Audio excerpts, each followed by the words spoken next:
A beleza é objetiva ou é subjetiva? Olá pessoal, eu sou o Matheus Assunção. Neste canal eu falo sobre a boa filosofia e o catolicismo. No vídeo de hoje eu quero falar um pouco sobre a questão do belo, né? Eu já fiz um vídeo aqui no canal sobre isso e não teve muito retorno, né? Eu fiz 2 vídeos sobre isso aqui no canal. Mas eu gosto muito desse assunto, mesmo que não tenha, eu vou fazer novamente. Mas dessa vez eu quero fazer um pouco diferente, porque o conteúdo que está lá, não é? Tá lá e vocês podem aproveitar e depois assistem. Não vou repetir muito o que eu falei anteriormente. Vou dar como suposto. Mas eu quero falar de outra questão que recentemente, inclusive, essa semana, surgiu esse assunto em sala de aula. Conversávamos discutíamos, né, sobre a questão do belo, o que é a beleza. E é bem verdade que algumas pessoas falam, não é? A beleza é subjetiva. Sim, em parte, né? Em parte, em certo aspecto, sim. Mas a outra parte, que é a parte objetiva, não é? Então, por exemplo, quando São Tomás vai dizer, mais ou menos assim, né? Belo é aquilo que apraz, é aquilo que agrada, é aquilo que agrada a apreensão. Diz isso São Tomás na Suma Teológica.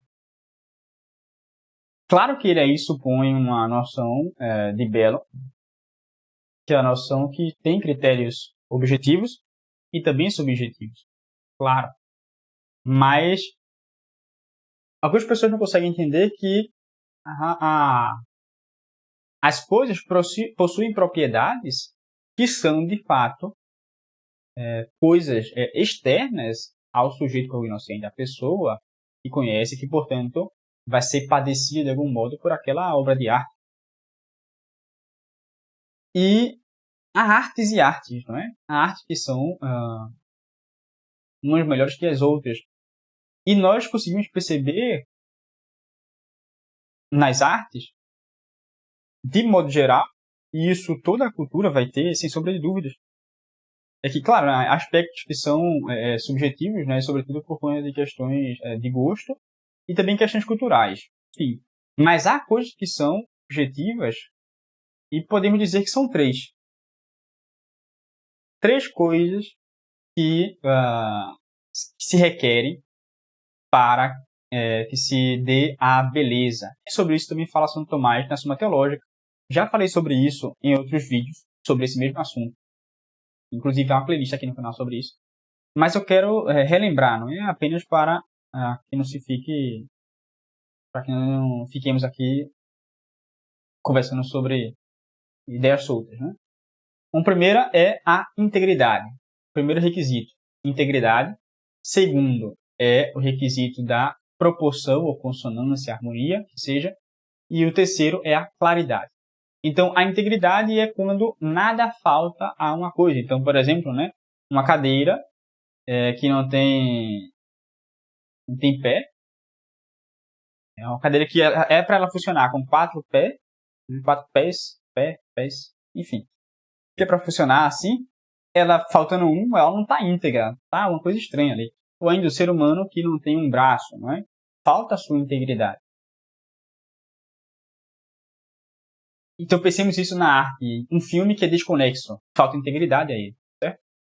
Agora a proporção ou harmonia. Imaginemos a relação harmônica, né, que há, e a relação necessária que há entre as notas musicais. Se eu quero fazer uma melodia que é alegre ou que é triste, eu preciso colocar as relações que são convenientes para isso, não é? Há um critério objetivo. Os músicos sabem muito bem disso. E a claridade. A claridade tem a ver com a nitidez que a arte manifesta. Então, por exemplo, o esplendor, o brilho de algo numa obra de arte, se nós formos observar a incredulidade de São Tomé, certo? Vemos ali um jogo de luzes, que é típico do barroco. Ou ainda, né, se você está lá no YouTube, né, aqui no caso, você não assistiu um vídeo se a thumbnail está muito escura, você não vai querer clicar, não tem interesse. Claridade é algo que chama a atenção e é um critério objetivo. Então, obra de arte que não tem cor direito, que não é clara, não é luminosa, é uma coisa estranha, não é? É uma coisa estranha. E essa nitidez, essa clareza, é representada de vários modos. Na música, às vezes nós conseguimos identificar uma clareza com relação à tristeza. Ou ainda com relação a um embate, às paixões. Se nós pegarmos a Passionata de Beethoven, a gente vê uma coisa. Se pegarmos a Missa Solene de Beethoven, é outra coisa. Uma coisa suntuosa, majestosa. E sim, Beethoven tem a Missa Solene. Eu descobri isso recentemente e é belíssimo. Beethoven não é um autor simplesmente, né, um compositor simplesmente que está na confusão, né, uma coisa assim, tanto agitada. Não, é suntuoso. Inclusive a própria Heroica, e há um documentário disso na internet, um documentário que foi feito, documentário, filme, não sei bem o que é, foi feito de Heroica, bem interessante. Está no YouTube, dá para encontrar facilmente. Vale muito a pena assistir. Então há critérios que são objetivos, nós vimos aqui, não é? A integridade, a proporção e a clareza. E essas três coisas são universais. Em todas as culturas, em todas as épocas, todos os homens observaram isso. Se nós pegarmos, por exemplo, a arte clássica, ela vai buscar manifestar essas coisas de maneira mais racional, mais ordenada. Então, os traços, né, das artes são mais lineares, né? As arquiteturas, por exemplo, de igrejas. Né? O barroco vai manifestar essas coisas de um modo um pouco diferente, vai botar as curvas com um caráter de mostrar a fraqueza humana, não é? E tem sua beleza nisso, ou seja, o homem ele precisa de Deus, né? Ele não é suficiente em si mesmo. E o barroco vai tentar manifestar isso nas curvas, sobretudo porque também há vários outros aspectos são manifestados, né, com relação ao homem. As igrejas normalmente com 5 portas na fachada, manifestando os 5 sentidos externos, que são as janelas da alma, e precisam ser educados, bem educados. E a arte nos ajuda com relação a isso. E aqui chegamos no ponto que eu queria tratar, não é? Há coisas que são objetivas e coisas que são subjetivas. Claro que, para algumas pessoas, algumas coisas não vão ser tão belas como para outras, mas a partir do momento que eu vou reeducando o meu gosto, a partir de critérios que são objetivos, eu percebo naturalmente que aquela coisa realmente é bela, objetivamente. Ou seja, algo exterior. Então, sim, há uma relação entre objetividade e subjetividade na arte, mas a coisa é muito mais objetiva do que subjetiva. E, sobretudo, quando nós assistimos um filme, né, e vemos que não estamos prontos, né, para poder compreender direito aquele filme. E aí, depois, quando já temos uma bagagem maior, vamos assistir novamente aquele filme, falamos, nossa, muito profundo. É algo belo. É que eu não estava pronto para poder assistir esse filme antes. E agora eu estou. Agora eu consigo compreender. Agora, a arte e a e a arte que é melhor que outras. E há a melhor arte de todas, que é a arte cristã. Esse é um ponto que quero comentar aqui. Por quê? Esse vídeo tem tudo isso para poder chegar nesse ponto, né? É que eu estava lendo recentemente o livro do professor Nogueira, não é? O da Arte do Belo. Já comentei aqui sobre ele. E tem um trecho aqui que ele diz um anexo, um capítulo, não recordo agora o que é. Acho que é um anexo. E que ele fala sobre a arte das artes. Né? A melhor arte do belo é a arte cristã. A arte do belo, lembrando aqui brevemente a definição dele, a arte do belo é... cadê? Aqui. A arte do belo é a que faz o homem propender ao bem e à verdade.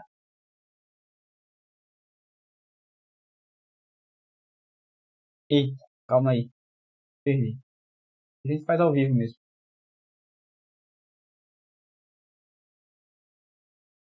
Tá. A arte do belo é o que faz o homem propender o bem e a verdade, ou seja, há critérios que são objetivos, né? O bem e a verdade. Então, diz ele que a arte do belo é a arte de plasmar, arte significativa, de plasmar formas miméticos significantes e belas, ou seja, significa algo, sobre determinada matéria. Então, plasma-se algo sobre matéria. Né? No mármore se plasma uma escultura. Numa tela se plasma pigmentos. Né? E se utiliza, claro, pigmentos. E por aí vai. Na música se plasma o som, né? Como dando a ele certas formas. E, sei lá, no gregoriano, na polifonia, que seja. Para fazer, mediante indução de sentimento e purgação das emoções, que o homem propenda ao verdadeiro e ao bom e se afaste do falso e do mal. Ou seja, se busca a purgação, a purificação das emoções, se busca uma ascensão, uma ascese. Mas é através daquilo que é sentido, né, que é parecido. Então, nesse livro, ele vai comentar sobre a arte das artes, não é? A arte do belo. A melhor arte do belo é a arte cristã. Aí eu cheguei nessa passagem que ele diz o seguinte, e isso aqui é uma coisa interessante porque há pessoas, não é, realmente que não consideram a arte cristã bela. Pessoas de mau gosto, evidentemente. Porque algumas pessoas, inclusive isso é algo curioso, algumas pessoas elas perderam esse senso de maravilhamento, de espanto diante de algo belo. Ou seja, de parar para contemplar a natureza, por exemplo, e perceber uma certa ordem, harmonia, clareza, numa coisa, num animal, numa estrutura de uma teia de aranha, que seja. Mas as pessoas perderam isso. E uma pessoa que perdeu isso, quando você conversa com ela, você fala, olha, tá vendo que beleza que é isso, não é? É algo assim maravilhoso. E ela olha assim para você, deixa de besteira, é só um teia de aranha, é só uma colmeia, assim. Isso aí é de nada. Assim, uma pessoa dessa perdeu totalmente o senso de maravilhamento. E se uma pessoa perdeu o senso de maravilhamento com as coisas naturais, ela também não vai conseguir ter maravilhamento com aquilo que transcende a ela. Ou seja, porque a obra de arte, a arte cristã, ela se utiliza de coisas que são sensíveis, mas que faz referência ao transcendente, ou seja, quer mostrar algo que é transcendente e que é belo a partir daquilo que é sensível, porque sua natureza precisa do auxílio sensível para poder conhecer as coisas. Então ela não conseguirá imaginar nem a beleza da Jerusalém Celeste, por exemplo. Então, foi nessa reflexão, né, que eu cheguei quando tomei contato com essa passagem, né? Porque diz o professor Nogueira o seguinte, a melhor arte do belo é cristã. Aí diz ele, o fim da arte do belo, repita-se sempre, é fazer propender ao bem e à verdade.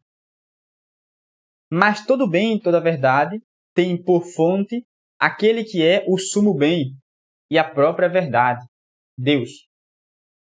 Por conseguinte, a grande arte do belo é aquela que faz propender a Deus. Mas, em razão do pecado original, não se alcança a Deus senão por aquele que é o caminho, a verdade e a vida, Cristo. Aqui uma breve digressão. Aquilo que falava há pouco sobre essa perda do maravilhamento, não é? É justamente em razão do pecado original e também do pecado pessoal. A pessoa que está imersa no pecado, né? Ou seja, está no obnubilamento, né? Nesse obnubilamento da inteligência e não consegue ver beleza em nada, né? Mesmo naquilo que é sensível. Até porque aí, né, o próprio defeito, né, dos sentidos, né, dela, né, um defeito de formação dos sentidos, sobretudo aí da imaginação. Voltemos. Sendo assim, a arte do belo maior é a que faz propender a Cristo. Cristo, todavia, teve de ascender aos céus para enviar a seus discípulos o Paráclito. Antes de ir-se, no entanto, fundou a Igreja, seu corpo místico, cuja cabeça visível é também seu vigário. Logo, a arte do belo, ótima, é a que serve diretamente à Igreja, ou seja, a seus templos e a seus ritos, como faz a música verdadeiramente litúrgica, cujo fim é elevar ao sacramento.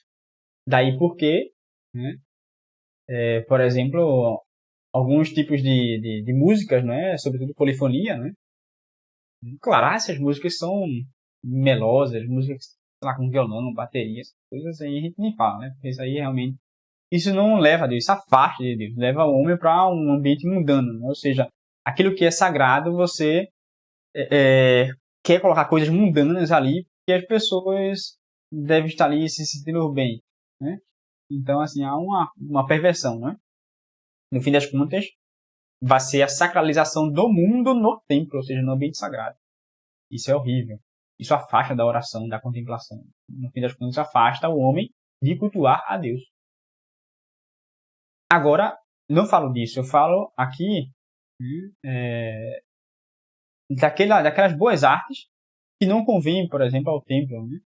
Então, algumas polifonias que são tão belas, tão excepcionais, e atingem tanto, né, aquilo que é sensível a nós, que nos afastam do culto, ou seja, atrapalha o culto a Deus.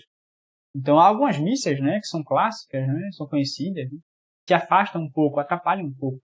Se nós pegarmos, por exemplo, a música, a peça de Haydn, Missa para Tempos Bélicos, é belíssima, mas, assim, pelo menos, né, digo eu, me parece que não convém muito ao ambiente litúrgico, porque você presta mais atenção na peça, né, na missa, né, ou seja, na composição artística, do que no próprio sacrifício da missa. Eu digo isso porque eu cheguei a ver isso pessoalmente, né? Eu vi isso pessoalmente, as pessoas ficavam admiradas com a polifonia, né, sendo cantada. O Kyrie é belíssimo, né? O credo também, aquele grave. Enfim, as pessoas saíam, esqueciam a missa e começavam a pegar o telefone, olhar assim pro coro e tirar foto, né? Me parece que não é muito conveniente, mas, enfim, quem decide isso para colocar são pessoas com autoridade, né? Mas me parece, hoje em dia, assim, não é muito conveniente, não. Então, eu falo aqui desse tipo de arte, né, que afasta, né, do ambiente litúrgico, ou seja, do culto a Deus. Portanto, essas músicas parecem não ser verdadeiramente músicas litúrgicas, mas que são adaptadas ao ambiente litúrgico, né? Há algumas que sim, né, que conseguimos fazer isso, mas outras não. Como fazem as igrejas erguidas, de modo que signifiquem a ação da alma de ascender a Deus ou sua paixão de receber dele a graça. Por exemplo, e diz aqui o professor Nogueira, ele dá vários exemplos, né? Agora é a hora dos exemplos. A Catedral de Saint-Pierre, em Beauvais. Acho que é assim que pronuncia. É francês, né? Eu não tenho esse sotaque, não, e também não sei muito. Mas, acho que é Beauvais. Quem souber aí, comenta abaixo. Mas ele comenta, né, nessa catedral, eu vou colocar a imagem na tela aí para que vocês vejam. Né? E realmente é belíssimo, né? É belíssimo, porque nós vemos aí a suntuosidade da igreja, né? Dessa catedral. Deixa eu ver se eu encontro ela aqui no meu Minha cola. Isso, encontrei. Então, tá aí, não é? Essa suntuosidade dela. E nós vemos toda essa arquitetura, né, imponente, com esses traços que são característicos, né, do gótico. Essas várias colunas, não é? E causa toda um maravilhamento, né? E ela vai como que ascendendo, né, até Deus. Realmente é algo belíssimo, maravilhoso. Ou ainda a de Colônia, Catedral de Colônia, muito famosa, né? Que também tem essa característica, né? Ascende a Deus. Talvez ela seja até um modelo mais paradigmático com relação a isso, né? E realmente tem esse ímpeto, né, de ascender aos céus, aquilo que é do alto, aquilo que é melhor. Um outro exemplo aqui que ele apresenta são os vitrais, né? Os vitrais e as pinturas. Por exemplo, no caso da Natividade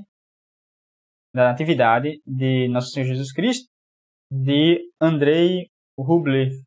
Penso que seja um russo. Não o conheço. Sou ignorante ainda em arte. Sou um admirador.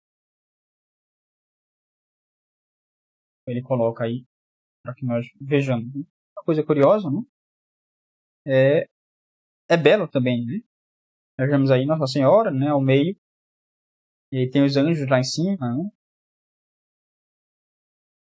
Jesus ali, tem os animais, né, adorando o menino Jesus, enfim. Toda a cena aí da natividade. Uma típica arte, me parece, justamente porque parece que o autor é, é russo. Deixa eu pesquisar aqui, para dar essa informação melhor.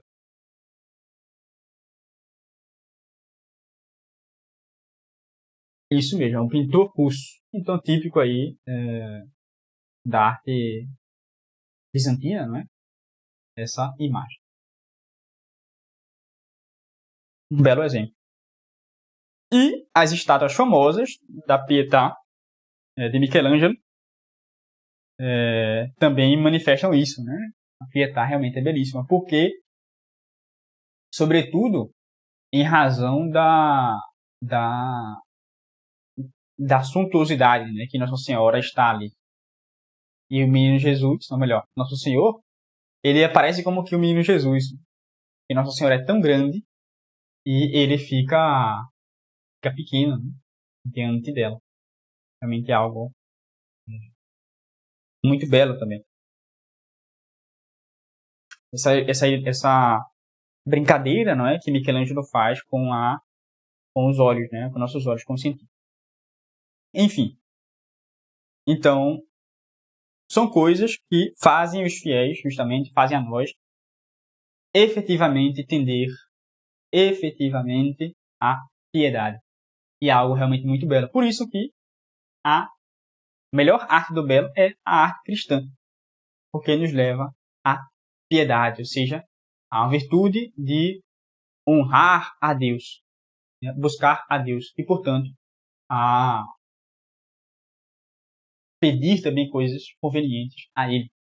Enfim, era essa a consideração que eu queria fazer. Eu espero que tenham gostado. Caso queira se tornar meu aluno, confira o link aqui na descrição na plataforma Saber Pensar. Nos vemos no próximo vídeo. Tchau, tchau.